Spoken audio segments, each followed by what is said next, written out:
What is up, NFC East football fans, and welcome into another edition of the NFC East Roundtable powered by BetUS. Week 14 is in the books, and tonight we recap the three games we saw within the division on the NFL Week 14 recap episode of the NFC East Roundtable. Without further ado, let's bring in the fellows. Iga Al, J Tuck, Rio, and KB will be joining us shortly. Good to see you, fellas. Before we dive into it, let's dive over into BetUS to take a look at the updated odds to win the division. Apparently, it's a two-man race, but it's actually a one-man race. Right now, the Philadelphia Eagles are minus 20,000 to win the NFC East. The Commanders, you'd figure if the Eagles are minus 20,000, the Commanders would have a bit better odds than plus 2,500, but that's where they currently stand. These are the two remaining odds left in the NFC East. So if you want to get in on the long shot for the Commanders to win it, you can do so on BetUS. All of the Week 15 lines are also up on BetUS as well. To get in on all of that, use the promo code YouTube150, and that'll get you a 150% sign-up bonus up to $2,000 on your first deposit and 125% bonus on your next two after that. Let me try to change my layout there. There we go. Get the nice graphic underneath of us. All right, fellas. Week 14 has come and gone. We were just talking off air. It's crazy how we're already in mid-December and we're already approaching Week 15. It's bittersweet. I know it's more sweet than bitter, I would imagine, for a couple of teams in here. I know Jay Tuck's ready to get it over with. I'm sure KB is still in the same boat. But let's start with Eagle Al tonight, who's on a 9-game win streak. These Philadelphia Eagles still continue to find a way each and every week, whether it's against the top of the league in the Ravens or this past week against a team in the Carolina Panthers, who have been playing better football over the last month or so. You can't look at these Panthers the same way you probably looked at them at the beginning of the year. But the Eagles were a 14-point favorite in this game, and it wound up coming down to the final play of the game, and the Eagles are able to pull it out, but maybe not in the fashion that everybody thought they would. 22-16 was the final. Another 120-plus yard day for Saquon Barkley. But what stood out the most in this one was probably Jalen Hurts' numbers. Despite the win, 108 yards on 21 attempts. No turnovers, but must be nice.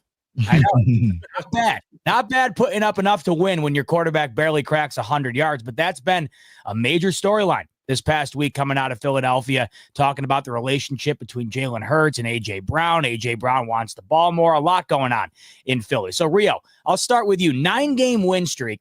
How shocked are you that despite that, Philadelphia is still finding ways to somehow have a publicly acknowledged feud going on in the locker room? Like Al said in pre-production, he said it wouldn't be Philly if there wasn't some type of drama going on.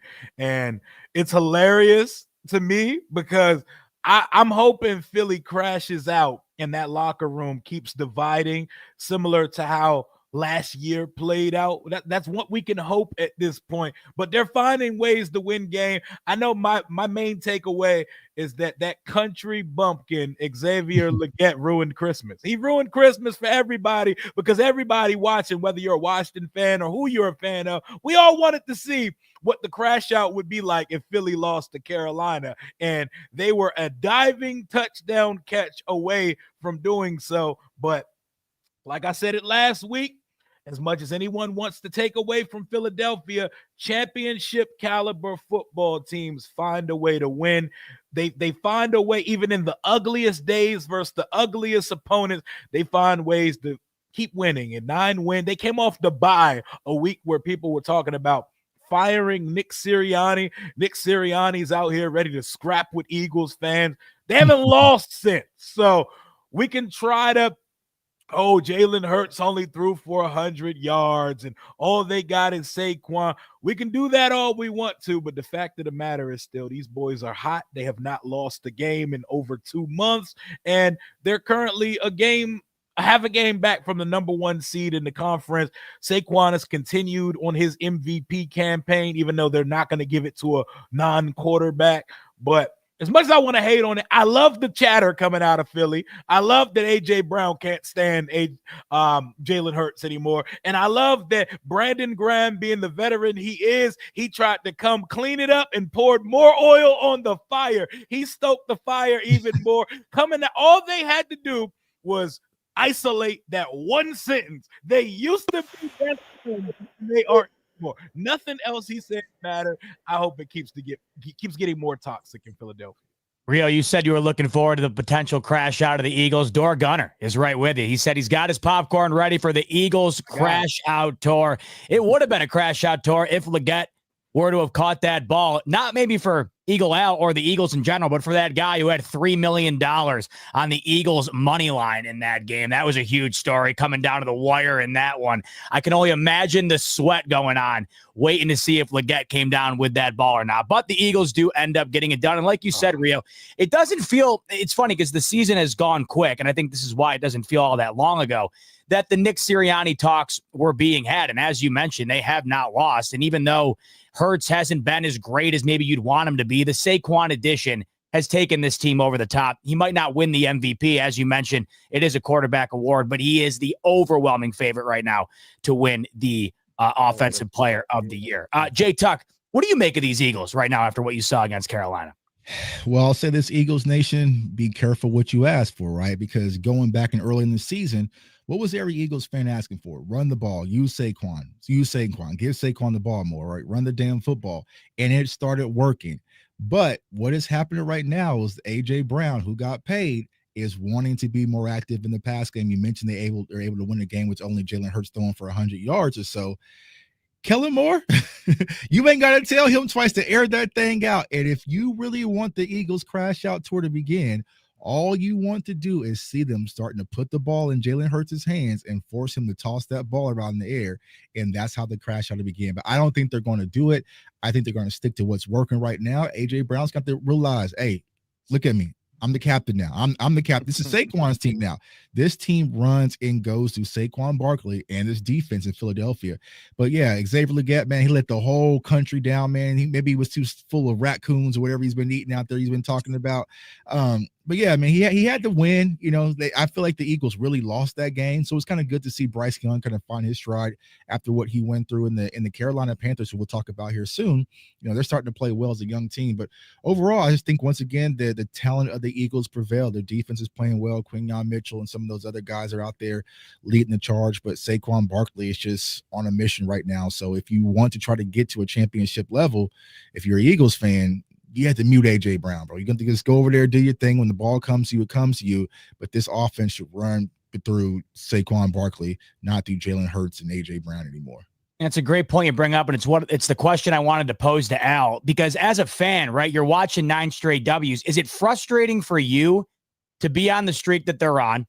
You have the Eagles or the Lions schedule down the stretch here. It looks like it could be tough enough to where the Eagles could very likely end up with that 1 seed. It's not like they are a long shot to get it. They're right there.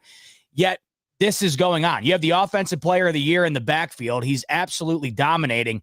And yet there's somehow an issue with that. Is it frustrating for you watching the Eagles put together the season that they are and somehow still finding fault in that? No, I'm on the minority side of this, so I'm probably the wrong guy to ask about this, but I'm happy AJ said that, because he just said the obvious part out loud. It's like we just not throwing the ball enough, or there was plays where I'm telling you, if you watched all 22 or rewatch the game, AJ Brown, Devontae Smith, them dudes was running wide open.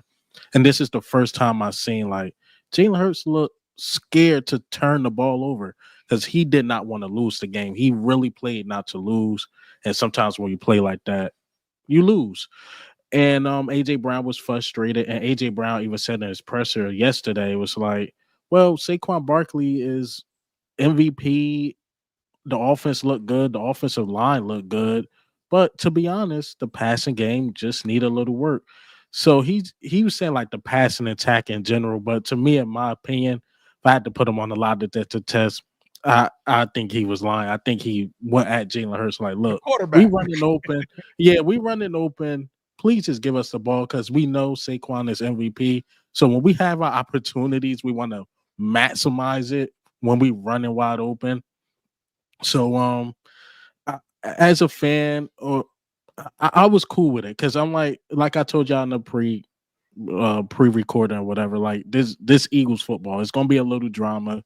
It just always happen. No matter what, we're on a 9-game winning streak. Everybody should be happy. But that Carolina Panthers game, we just left that game like it's just off. Something's off, and we looking at the long haul, right? So we go to the playoffs and we in the dog fight with some of these teams. At some point, you're gonna have to air it out. And Carolina was playing cover one, and I'm like, you got AJ and Devontae Smith 1-on-1. Why he not giving it a shot? And Jalen Hurts was like, I'm not doing it. I'd rather take the sack. I'd rather throw it away. And that's the first time I ever see him play like that. I'm like, oh, that bye, they probably was preaching to him like, just don't. The defense is playing number one. Saquon is doing this thing. Jalen Hurts just don't turn the ball over. Yeah, take what they give you, and we'll win these games. We've seen it against Baltimore. We're like, okay, that's Baltimore. You don't want to get them, extra possessions. But against Carolina, you don't want to do the one-on-one. Is a problem. So I guess it's better to have that type of game, though, against Carolina, because you had Baltimore, who you didn't really have that type of game. You let Baltimore kind of lose that game for you, and you took advantage of the spots that they gave you. Then you might have an off day against Carolina, but you can afford that. You can't afford the off day against the Steelers or the Commanders, the two games coming up. So I guess luckily for Philly, they potentially get that out of the way, kind of air their grievances here, put it all out on the table, move forward, regardless of what anyone's saying. You'd be hard-pressed to find a team playing better football right now than the Philadelphia Eagles, and it just feels like it is, at the top of the NFC there. How one of those two teams, the Eagles or the Lions, don't represent the NFC in the Super Bowl would be astonishing to me. And I think right now, I think the Eagles might be playing better football. So we'll see if they can get it together, because it feels like that's the only thing that could probably be standing in their way is potentially themselves. As I continue on with the show here, I continue on with my main man, KB. Bringing him on the program. KB, good to see you. We just wrapped up talking about the Eagles, and I guess as we transition here to bringing you on, let's talk about your New York Giants. And I'm guessing what you saw on Sunday is probably what you wanted to see, a competitive football game that wound up going down to the end and resulted in a loss. So I'm going to go around the table. We'll get to you in a second, KB, but those Giants do lose a 14-11 game. I'm not sure. Was that scoregami? I'm not sure. It might have been. It might have been, yeah. You don't see many 14-11 games in the NFL, but that's what happened between the Saints and the Giants on Sunday. Blocked field goal at the end wound up being the difference for the Saints to end up taking it. Rio, I'll start with you here. Good loss for the Giants, I'm assuming. I'm sure you probably weren't all that stoked knowing the Giants gained a bit better positioning in the draft, losing that game. We really don't care how the result goes for the Giants, because at this point of the season, they're one of the more irrelevant football teams. But I was actually glued into this game because our first opponent coming off the bye, who we played this week, is the New Orleans Saints. So I was watching them closely, doing a little self-scout of what we need to be concerned with. That was an awful football game. When I tell you NFL Red Zone, they were trying their damnedest not to show any of this game. And we only got just a little piece of it here and there. Derek Carr went out and injured himself on Sunday. The Giants really couldn't get nothing going all day. Then Derek Locke is playing like it's his legacy game in the final drive. They get a kick block at the end of it. It just felt like a New York Giants football game. It's about a bunch of bad football being played and having a chance to win and Giantsing their way out of a win. The Saints don't impress me at all. The Giants, I don't even know what y'all have to root for at this point. Like you said, it was a draft pick, buddy. Draft pick. Yeah, your draft pick, for sure. You're in it for a quarterback, and you're going to be so disappointed when y'all don't draft one. Stop it. Next April. Stop. Like, y'all are going to bypass the quarterback class, that or draft Quinn Ewers. You're going to get new Daniel Jones in the building, but there's not but so much. You can't really give a long-winded synopsis of a Giants game this season because there's not much to talk about. A football game was played on Sunday and they lost the football game. Shout out to KB and his tank. Rio, to your point, maybe they don't draft a quarterback, because clearly they were pretty comfortable allowing Drew Lock to air it out. 49 pass attempts in this game, not to mention he leads the team in rushing yards on 5. Baller. Crazy. I mean, you put it best, Rio. A football game was played in East Rutherford. J-Tuck, what did you take from that football game, if anything? Man, I was thinking about my guy KB. Man, he probably saw Shador Sanders just flash in front of his eyes. Man, he almost like evaporate like the Thanos snap. Man, and I was pulling for the Saints to get that win. I just want the Giants to move to fourth pick, fifth pick, and really force them to have to make a decision. But ultimately, it got the field goal block, man. So overall, like I said, I think when it comes to the Giants, hell, I even tossed my team in there. It's really just about draft positioning as of right now. But it shows that teams are going to go out there and compete, right? Real teams don't believe in tanking per se. The players don't, maybe the organizations do. But I know Drew Lock, he's a gunslinger, man. I scouted him when he played in Missouri, so I know he's going to go out there and leave it all on the line and try to prove himself. So overall, I think the Saints, they just haven't looked impressive since they won the Super Bowl versus the Cowboys this year. And the Giants are who a lot of people thought they was. So, ultimately it was a horrible, slow, boring game. And I see why Shador Sanders is wanting to go to Vegas. And Deion's quite vocal about it too. That's for sure. Right. Al, Right. Anything you took away from the Giants on Sunday against the Saints? I know KB was saying, like, look, the Giants got to do what they got to do is lose the game, and that's exactly what they did. I was pulling for the Giants to win. I want them to lose that draft position so bad. Right. I'm a big hater of all y'all teams. Like, please, Giants, win this game, please. And they just couldn't do it. Like everybody's saying, it was just a game that was on. And I was watching Red Zone, and I'm telling you, the only thing I've seen from that game was Derek Carr get hurt, and that was it. I'm like, I just didn't see anything else. Didn't even see the touchdowns. Didn't even see the touchdowns, anything. So I'm like, 14-11 sound about right. Saints pulled away. I don't know, and I wanted to see a little of the Saints. Like, are they going to compete with the Commanders? And I don't think so. I think Commanders might pull another like what they did to Tennessee.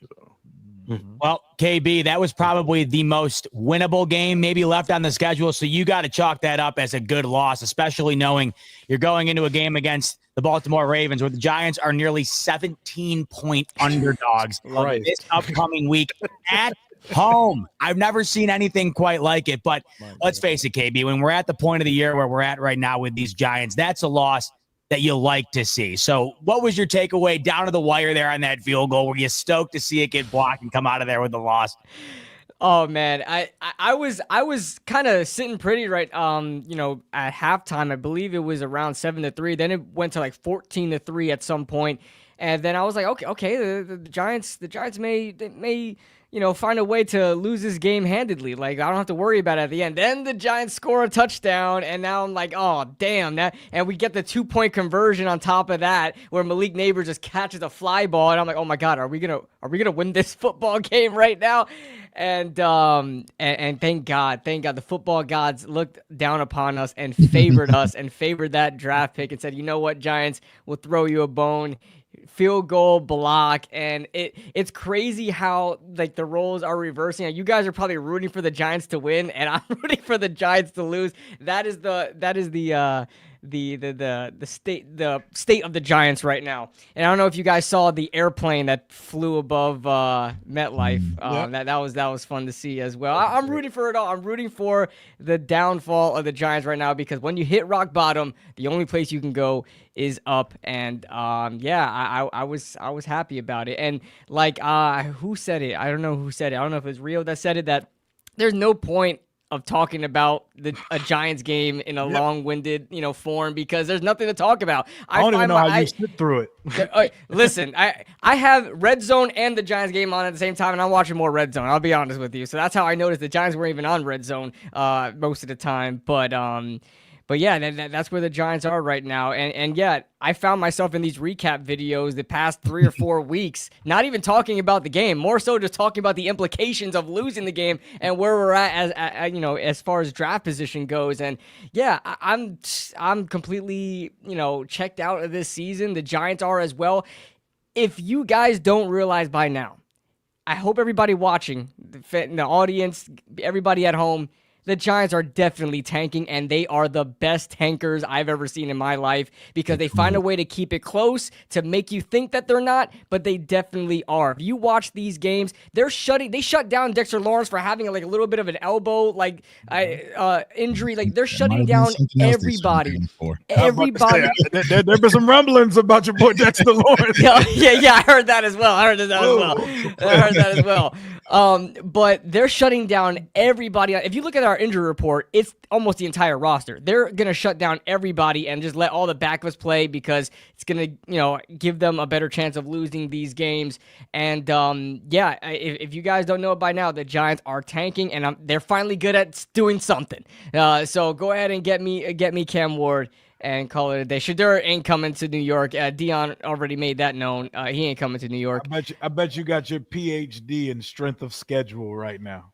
oh yeah. Well, apparently I'm looking at the Raiders. The Raiders are we're even right now as far as strength of schedule goes and record. So we're really neck and neck as far as this race goes. I think we have the same strength of schedule, but it's insane. It's insane. I hope even if we don't get the number 1 pick, I'm okay because the Raiders are just going to take Shedeur and we'll just take Cam Ward. Cam Ward's my guy in this draft. So yeah, I'm okay with it. Well, KB, you improved your draft stock in a crazy fashion at the end of the game. Jay Tuck's Cowboys did the same. I would argue in a far more crazy fashion. I've never quite seen anything like the ending of that Monday Night Football game.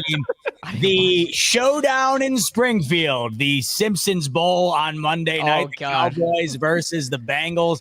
The Bengals take it, man. The Bengals are a huge anomaly. I just don't get it. This might be one of the best offenses I've ever seen, and they are terrible. Their defense is so bad that they have rendered this offense irrelevant. And Joe Burrow is going for the triple crown, as is Jamar Chase, and it was still close in this game. They allowed Rico Dowdle to run for 130 yards, and Joe Burrow putting up nearly 400, Jamar Chase nearly 200. It still came down to the final plays of the game. But the Bengals get it done. The Cowboys fall to 5-8. Al, start with you here. Cowboys drop one in a crazy fashion. Your takeaway from Monday night.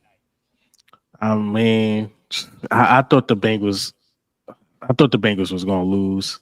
I thought the Cowboys was going to win it. I'm like, man, they got this. But Cowboys did Cowboys things. And I think the only person on the Cowboys that don't understand their assignment right now is Micah Parsons.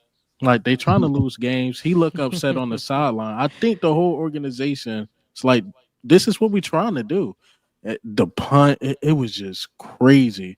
But I think y'all could have won. I think if y'all had Dak Prescott, y'all could have possibly won that game. But Cooper Rush didn't look too good to me. He was okay. I think the running game for y'all starting to look a lot better, or maybe it was just the Bengals. The defense was fine against a top tier offense like the Bengals, but overall we seen what I expected. I thought it was going to be more of a 30-point game, but 27-20 sounds about right. Again, I think Micah Parsons is the only guy that don't understand what y'all trying to do. So the Cowboys going to be interesting to watch because I don't think y'all fire Mike McCarthy is going anywhere. And we'll see. We'll see what the Cowboys do in the future. I think you're dead on about Micah. I think he said that this loss hurt more than a playoff loss. I couldn't tell if I was hearing the right thing or not, but you got to love the competitive spirit from Micah Parsons. Him and CeeDee Lamb seem to be the two out on the field that are certainly trying to contribute to a W. CeeDee Lamb had a good game in this one, but, Cooper Rush, 16-31. CeeDee Lamb had more than half of his yardage. He was a big reason how the Cowboys remained in this game towards the end. Rio, you're watching this one. I don't know if you watch the regular version or if you tune into the animated version where Lisa Simpson cooks Homer. Oh my gosh, he cooked the hitch route. That was crazy. I absolutely loved that replay, but that was the winning touchdown from Jamar Chase. What did you take away from the Dallas Cowboys on Monday night? I was definitely flipping back and forth because it was cool to see Ralph catch a touchdown earlier and again Ralphie, and then Lisa put Homer in a blender on the route in the fourth quarter. But it was funny to watch because the Cowboys played a hell of a game. They did. They played a good enough game to win. Like, who blocks a punt and ends up without the football on the play? like I thought things like that only happened to my football team. It had to be miserable for Dallas because they were that close to their season still having some relevance left in it. They would be right kind of there in the wild card race. But my biggest takeaway from the game was how Cincinnati's defense should all be ashamed of themselves. Joe Burrow is putting together one of the finest quarterback seasons in the entire NFL, and it's for no reason. Jamar Chase is going up crazy on a weekly basis for no reason. You know, this should be a playoff football team, but they have no defense at all. But on the Cowboy side of thing, they came out smoking. Cooper Rush to CeeDee Lamb.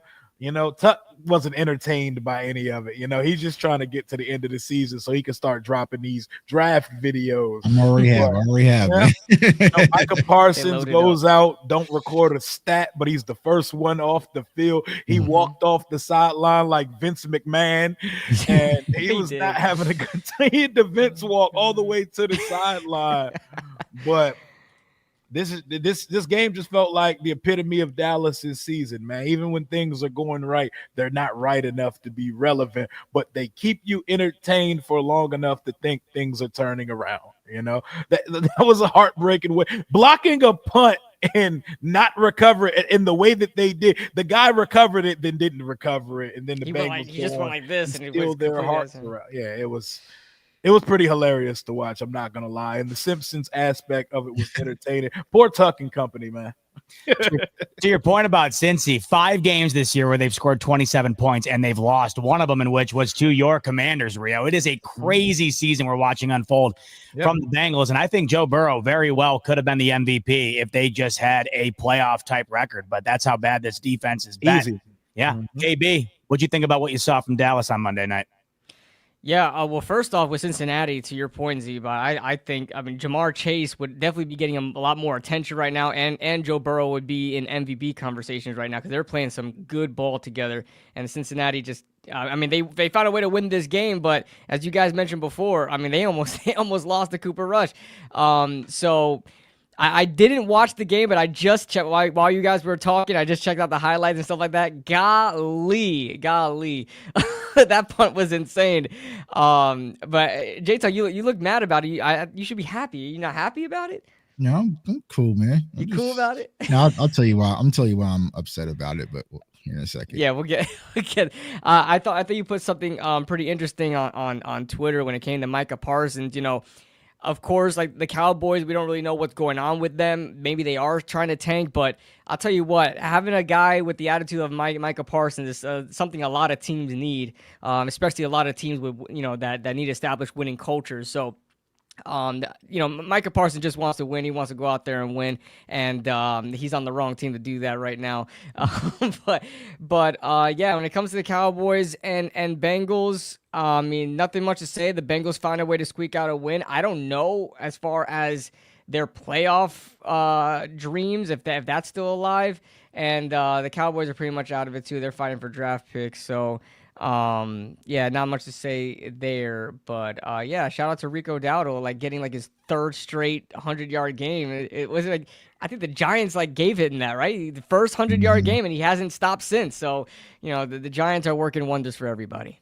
Oh, poor Overshown too, by the way. Prayers up to him, man. That was the gut-wrenching blow of the game. I didn't care about the win or loss, right? But to lose Overshown, man, who just battled back from an ACL tear his rookie season and was playing phenomenal, and then tear the ACL, MCL, PCL. He's going to miss the entirety of next season, and this is damn, man, that hurt, man. That hurt. Well, J-Tuck, talk to me. I know Monday night, it's tough to be in that spot where you're kind of, the playoffs aren't realistic, but yet again, they still kind of are, but you don't know if you want to win or lose, and you lose the way you do. And I feel like regardless if you're trying to tank or not, losing that way as a fan, it's just got to be disheartening. And as you mentioned, the injury there. So your takeaway from Monday night and kind of where you're at right now. Yeah, I think Monday night just sums up the Cowboys season in totality, right? It's just we went out there, we competed, but we had dumb mistakes, then we end up losing, and then we also got riddled with injuries. Not only did we lose Overshown, but our starting center and Cooper Beebe, who was playing phenomenal, he gets a concussion, right? So it's just it's been this huge uphill battle when it comes to the Cowboys. But at the end of the day, right, just like we're talking about with Micah Parsons, it's like I want to see who's going to compete. And even as fairy tale as it is, right? Because I talked to Micah behind the scenes, like he really thought the Cowboys were going to make a playoff push. Like it wasn't like PR, it wasn't just like some fake motivation. Like he really thought that he was going to come back from this high ankle sprain, go crazy, and the Cowboys still had a chance to make the playoffs. And all of us was like, bro, it's over, right? But he really thought that. And the crazy part about that, you saw the defense starting to believe it too. And the players were starting to play with a new pep in their step. They were probably getting turnovers, and you saw special teams emerge versus Washington. So, they were starting to believe it. So it shows that leadership. So when he walked off the field, I know mainstream media was like, this, he's pouting. No, he really thought, what I'm saying? And to go out there and lay everything on the line like these players did, plus you lose, one of your teammates in DeMarvin Overshown, but still have a chance to win the game a little bit, and then have a boneheaded play that all of us known since literally like the pretty much like the first 2 days of football practice, right? You block a punt, just move away. He could have turned backflips. He could have, hit the gritty on the sideline, and the Cowboys would have more than likely won that game and continued their win streak. But he wanted to be a hero. He went out there, tried to scoop and score, and didn't even scoop. Like he just toss it up, right? But even after that, I know a lot of people are harping on him for making that boneheaded play. The Cowboys defense still had the opportunity to go out there and get a stop and have the game going to overtime. And then what happens? They get grittied on with Jamar Chase, like you said, Lisa Simpson. So it's just unfortunate when it comes to the Cowboys. It's just been this up and down of emotions, no consistency, but bad decisions on Mike McCarthy. Like you said, Rico Dowdle was cooking in the run game. Then you abandon it and you just put the ball in Cooper Rush's hands. So we are doing what the Eagles are trying to, like, bro, this is what, like, we want to continue to run the ball, right? But no, you wanted to put the ball in Cooper Rush's hands against Joe Burrow and have him sling the ball out 3 times and go 3 and out. Like, why would you do that when the Cincinnati Bengals run defense was horrible and Rico was averaging almost 7 yards a carry? I mean, I'm not a math major, but damn, y'all, you know what I'm saying? Like, it's just simple. So, all those little tedious things are starting to add up, and we saw it just kind of explode on Monday, and that's just been the Dallas Cowboys season in a nutshell. So it's unfortunate for Cowboys fans. And the unfortunate spot is I found out we don't even move up draft position-wise because the Saints and the Bengals, even though they beat us, they still have the weaker strength of schedule. So then we're still behind them in the tiebreaker. I'm like, what is this? What is going on, man? I was all ready for my top 10 mocks and everything. We're still sitting there at 12, man. So, it's unfortunate on Monday night for the Cowboys and Cowboys Nation. That's the rough part this year. It's a really bad year to have a bad year because it feels like everybody's having a bad year outside of the top. It just feels like the bottom this year is so wide. And unfortunately, when you're in that 5 to 6 win range, it's so tight. You come down to the tiebreakers. Although I would have figured the head-to-head would have superseded the strength of schedule. Yeah, the way the Saints did us, they don't need no more help. They don't need no more help. Like we need that help. So I don't know. But eating kneecaps, by the way. He said, why is there an Erie bro as the host of an NFC East podcast? Why is there a Lions fan watching the NFC East podcast? Is he doing a little scouting? Is he doing a little scouting for the upcoming weekend? Yeah. Is eating kneecaps. Looking forward to seeing you at Ford Field at 4:25 p.m. on Sunday. Eating kneecaps. Good to have you in. Let's talk about the Commanders real quick before we close up shop. They are coming off the bye week, and you're looking at the schedule ahead here. Rio, you got the Saints upcoming here. The Commanders are over a touchdown favorite in that one. Big showdown against the Eagles, looking to get revenge there after the way things went down playing them earlier in the year. Then you're playing a Falcons team right now with Kirk Cousins, who's putting up my stat line on the couch. I mean, that's exactly what he's putting up as of late. And then you got Dallas, the final game. So it's set up right now for these Commanders to be in pretty good shape heading into the postseason. And Sean's coming in, letting us know that Marshawn Lattimore debuting for the Commanders this upcoming Sunday. So things are looking pretty good right now for Washington, especially going into the bye, dominating the Titans the way that they did. We'll talk more about the Commanders later on in the week in the preview episode. But right now, Rio, your overall thoughts going into the last 4 weeks about the state of Washington, what they have ahead of them, and kind of the expectation. Yep. Shout out to my guy Sean for the super chat. The main topic going into Sunday is we finally get a look at the big acquisition we made at the trade deadline. And it's a fun week to bring him in. You get to go versus your former team as your first game with the Commanders. We're going to the Big Easy to play the New Orleans Saints. Derek Carr is not playing. And as of right now, Jake Hayner is the quarterback that is tabbed to play on Sunday.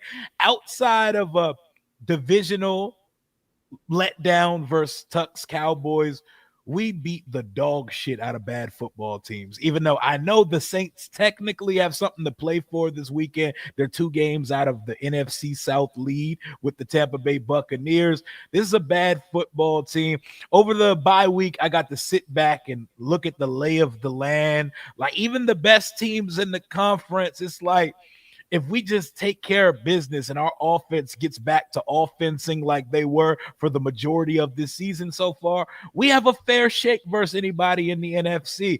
I did not see us. I predicted us to go 8-9 before the season, and we already have 8 wins going into our final stretch of the year. We got 4 winnable games coming up, the biggest of which will be the 22nd when Al's Eagles come to town. I'll definitely want to see how we look at a rematch and how we look not coming off of 4 days rest and beat up by the Steelers. But I feel good. I feel confident in my young quarterback's ability. I also realized during the bye week that Jaden is better than so much of the league already. It's a beautiful thing to see. KB, one day you're going to have a young pup to talk about. Hold your head and your chest up high and say, damn, my quarterback is better than most of these guys out there. Hopefully it's worth the tank. Yep, hopefully it is when y'all don't pick a quarterback in April.